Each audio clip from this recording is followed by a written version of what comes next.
Hello friends, good morning. Welcome to ask spoken English academy. मी आरती पाके एक नवीन video घेऊन तुमच्या समोर आली आहे. लास्ट व्हिडिओमध्ये आपण सिंपल प्रेझेंट टेन्सचे सेंटेन्सेस कसे होतात हे बघितलं. म्हणजे काही स्ट्रक्चर्स कसे असतात, मग कोणता सब्जेक्ट असाल की त्याच्यासमोर कोणत्या क्रियापदाचं रूप वापरायचं आहे किंवा टाइम फ्रेम वगैरे काय असतं ते सगळं डिटेलमध्ये बघितले. त्याच्यामध्ये जेव्हा आपण पहिला स्ट्रक्चर बघितलं ज्याच्यामध्ये प्लुरल फॉर्म्स असतात आणि क्रियापदाचं पहिलं रूप असतं, त्याचे काही आपण एक्झाम्पल्स बघणार आहे विथ टाइम फ्रेम. म्हणजे तुम्हाला थोडंसं लक्षात येईल. फक्त स्ट्रक्चर बघितला आणि दोन सेंटेन्सेस सांगितले की होते. भरपूर सारे सेंटेन्सेस जेव्हा तुमच्या कानावर पडतील किंवा तुम्ही ते बघाल तेव्हा ते तुम्हाला पूर्ण लक्षात राहणार आहे. सो अफर्मेटिव्ह सेंटेन्सेस जेव्हा होत असतात तेव्हा काय काय करू शकतो ते बघूया. इन सिंपल प्रेझेंट टेन्स जेव्हा सब्जेक्ट म्हणून आपण प्लुरल नाउन्स किंवा प्रोनाउन घेणार आहे. प्लुरल म्हणजे अनेक वचने जेव्हा करता घेणार आहे. करता इन द सेन्स आपण तिथे नावं घेऊ शकतो किंवा सर्वनाम सुद्धा घेऊ शकतो.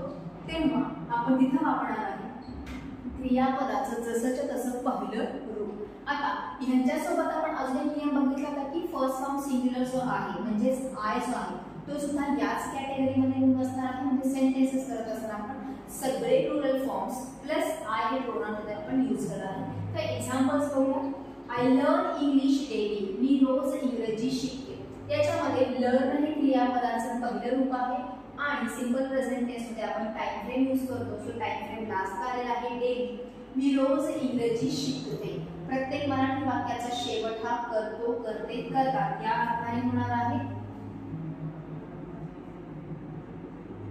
त्यामुळे तुमचा जसा सब्जेक्ट असेल त्याप्रमाणे हे चेंजेस होणार आहे. आता आय असल्यामुळे मी इंग्रजी शिकते या अर्थाने ते वापरलेलं आहे.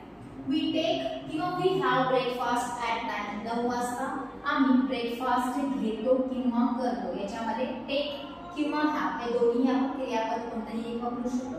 कधी तर ॲट 9. आता 9 च्या समोर AM PM खायची गरज नाही कारण ब्रेकफास्ट आपण सकाळीच घेतो. It is considered that breakfast सकाळी घेतल्यामुळे 9 AM हे कन्सिडर केलेलं आहे. You go to college at morning. तू सकाळी कॉलेजला जातो किंवा तुम्ही सकाळी कॉलेजला जाता. गो जसं क्रियापदाचं पहिलं रूप वापरलेलं आहे आणि ॲट मॉर्निंग आपण काय यूज केलेलं आहे टाइम फ्रेम यूज केलेला आहे की सकाळी तू किंवा तुम्ही शाळेला किंवा कॉलेजला जाता. They read newspaper every day. ते दररोज एव्हरीडे टाइम फ्रेम घेतला आहे. वर्तमानपत्र वाचतात. रीड क्रियापदाचं first form. These workers already I told you this that these those जेव्हा आपण प्रोनाउन यूज करणार आहे त्याच्या समोर एक प्रॉपर नाउन येत असतो आणि हा अनेक वचन असेल तर अनेक वचन, एक वचन असेल तर एक वचन येतो. हे आपण ऑलरेडी भरपूर साऱ्या व्हिडिओमध्ये बघितलं. सो these workers, these अनेक वचन आहे, वर्कर्स सुद्धा अनेक वचन आहे. These workers work 10 to 6. हे कामगार 10 ते 6 काम करतात. Those teachers guide students every Saturday. ते शिक्षक विद्यार्थ्यांना प्रत्येक शनिवारी मार्गदर्शन करतात. गाईड हे क्रियापदाचं पहिलं रूप आहे आणि एव्हरी सॅटरडे हे काय आहे आपण टाइम फ्रेम वापरलेला आहे. दोज अगेन अनेक वचन असल्यामुळे टीचर्स आपण यूज केलेला आहे. People attend the function occasionally. लोक ओकेजनली प्रसंगानुसार फंक्शन अटेंड करतात. Dancers practice daily 4 hours. Dancers रोज 4 तास प्रॅक्टिस करतात. Students ask doubts during the class. During the class क्लासच्या दरम्यान विद्यार्थी शंका विचारतात. आस्क क्रियापदाचं पहिलं रूप आहे आणि ड्यूरिंग द क्लास आपण टाइम दिलेला आहे. एनिमल्स अगेन अनेक वचन आहे. Animals Hunt usually.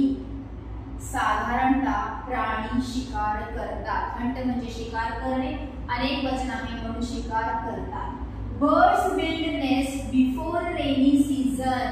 पक्षी पावसाळ्यापूर्वी किंवा पावसाळ्या अगोदर घरटी बांधतात. बिल्ड क्रियापदाचं पहिलं रूप आहे. Farmers join in the farm a whole day. दिवसभर शेतकरी शेतामध्ये कष्ट करतात. टॉईल म्हणजे कष्ट करणे. अ होल डे दिवसभर. Players exercise before match. मॅचच्या पूर्वी सामन्याच्या पूर्वी खेळाडू एक्सरसाइज करतात. Indians celebrate Diwali every year. प्रत्येक वर्षी किंवा दरवर्षी भारतीय दिवाळी साजरी करतात. प्रत्येक ठिकाणी आपण क्रियापदाचं पहिलं रूप वापरलेलं आहे. बेबीज, बेबी म्हणजे एक बाळ, बेबीज म्हणजे भरपूर बाळ. Babies cry almost at night. बाळ साधारणतः रात्रीच रडतात. Dogs love their owner without condition. कोणत्याही कंडिशन शिवाय, कारणाशिवाय कुत्रे त्यांच्या मालकांवर प्रेम करतात. Employees get salary monthly. महिन्याला एम्प्लॉईज सॅलरी म्हणजे पगार घेतात. जिथं जिथं मी अंडरलाईन केलेलं आहे ते सगळे काय आहे, तर क्रियापदाचं पहिलं रूप. पहिलं रूप का घेतलेलं आहे, कारण आपले जे सब्जेक्ट आहेत हे प्लुरल नाउन किंवा प्रोनाउन्स आहेत, म्हणून फक्त जर आय सोडला तर बाकीचे we, you, they, these, those, people, dancers, employees, dogs, babies, Indians, players, farmers, birds, animals, students हे सगळे म्हणजे सगळे काय आहे, अनेक वचनी कर्ता आहे. आणि आय हा फर्स्ट पर्सन सिंग्युलर आहे, जो याच कॅटेगरीमध्ये येऊन बसणार आहे या स्ट्रक्चरसाठी. सो आपण आय यूज केला आहे. या प्रत्येक प्लुरल नाउन्स किंवा प्रोनाउनच्या संदर्भात क्रियापदाचे जसंच्या तसं पहिलं रूप वापरलेलं आहे. करतो, करते, करतात या अर्थाने. आता मी जे काही हे सब्जेक्ट यूज केले हे मी इन जनरल कोणतेही घेतले. तुम्ही हे असे घेऊ शकता, ऍक्टर्स घेऊ शकता, ऍक्ट्रेसेस घेऊ शकता, वर्कर्स जसं मी घेतलेलं आहे तसं प्यून्स घेऊ शकता, क्लर्क्स घेऊ शकता. त्याच्यानंतर तुम्ही बॉईज घेऊ शकता, गर्ल्स घेऊ शकता, gents, ladies, anything. Anything in the sense कोणताही नाउन किंवा कोणताही प्रोनाउन तुम्हाला फक्त अनेक वचनीवाला घ्यायचा आहे आणि त्याच्यासमोर यूज करायचं क्रियापदाचं पहिलं रूप. रेग्युलर गोष्टी करण्यासाठी, दररोज ज्या गोष्टी आपण करतो त्या सांगण्यासाठी, सरावाच्या गोष्टी म्हणजेच हॅबिच्युअल ऍक्शन सांगण्यासाठी, युनिव्हर्सल ट्रूथ सांगण्यासाठी आपण सिंपल प्रेझेंट टेन्सचा वापर करत असतो. आणि जास्तीत जास्त बोलत असताना या टेन्सचा वापर होतो दररोजच्या वापरामध्ये.